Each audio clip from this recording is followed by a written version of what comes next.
জিন্দাবাদ জিন্দাবাদ জিন্দাবাদ জিন্দাবাদ জিন্দাবাদ জিন্দাবাদ ওয়েলকাম ওয়েলকাম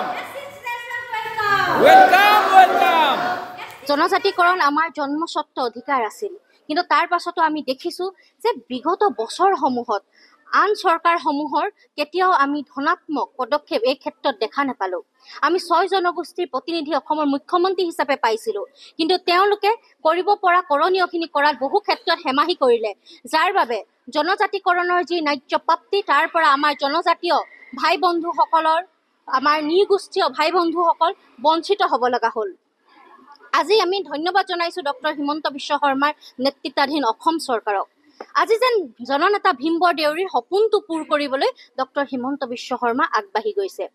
জননেতা ভীম বৰদেউৰীয়ে কৈছিল জনজাতিকৰণৰ সেই মূল স্বত্বসমূহৰ কথা আমাৰ অসমৰ প্ৰতিটো নিগোষ্ঠীৰ সেইসমূহ জন্মস্বত্ব অধিকাৰৰ কথা যাৰ দ্বাৰা অসমৰ প্ৰতিটো নিগোষ্ঠী শক্তিশালী হ'ব অৰ্থনৈতিকভাৱে ৰাজনৈতিকভাৱে সামাজিকভাৱে শৈক্ষিকভাৱে কিন্তু সেই পৰিৱেশ এটা সূচনা কৰাত বিগত চৰকাৰসমূহে পদক্ষেপ গ্ৰহণ কৰা আমি দেখা নাপালো গতিকে আমি গৌৰৱবোধ কৰিছো যে এনডিএৰ নেতৃত্বাধীন চৰকাৰখনে এই ক্ষেত্ৰত আৰম্ভণিৰে পৰা ধনাত্মক পদক্ষেপ গ্ৰহণ কৰি আহিছে গোপীনাথ বৰদলৈয়ে যি সপোন দেখিছিল অসমৰ প্ৰতিটো নিগোষ্ঠীৰ উত্তৰণৰ সেই সপোনটো ডক্টৰ হিমন্ত বিশ্ব শৰ্মাই আজি প্ৰতিফলিত কৰিছে গতিকে জাতি যিহেতু ৰাজনীতিতকৈ ঊৰ্ধত সকলো ৰাজনীতিৰ ঊৰ্ধত সমগ্ৰ অসমবাসীয়ে 6 জনগোষ্ঠীৰ জনসাধাৰণে বিশেষভাৱে ডক্টৰ হিমন্ত বিশ্ব শৰ্মাক ধন্যবাদ জ্ঞাপন কৰিব লাগে আমিও ধন্যবাদ জ্ঞাপন কৰিছো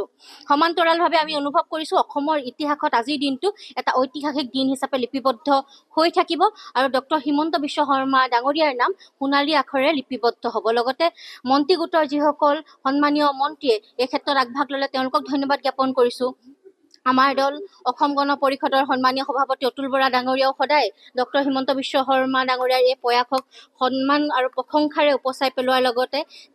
6 জনজাতিৰ যিসমূহ দাবী আছিল তাৰ পক্ষত সদায় থিয় দিছে গতিকে তেখেতকো আমি ধন্যবাদ জ্ঞাপন কৰিছো আৰু বিশেষভাৱে আমি কামনা কৰিছো ডক্টৰ হিমন্ত বিশ্ব শৰ্মা ডাঙৰীয়াৰ এই যি অবিনাশী যাত্ৰা এই যাত্ৰাই ৰূপান্তৰৰ খনিকৰ হৈ অনাগত দিনত অসমক আৰু বহু দূৰ আগুৱাই লৈ যাব আমাৰ প্ৰতিটো নিগোষ্ঠীৰ যিসমূহ ৰাজনৈতিক সমস্যা ভাষিক সমস্যা সাংস্কৃতিক সমস্যা সেই সকলো সমস্যা দূৰ হৈ অনাগত দিনত অসম প্ৰকৃতাৰ্থত সকলো দিশৰ পৰা উত্তৰণৰ পথ লৈ সকলো দিশৰ পৰা সৰ্বাংগ সুন্দৰ হৈ ডক্টৰ হিমন্ত বিশ্ব শৰ্মা ডাঙৰীয়াৰ নেতৃত্বত থিয় দিব যিকোনো খবৰৰ বাবে যোগাযোগ কৰক 7099017330 লগতে 7099017110 নম্বৰত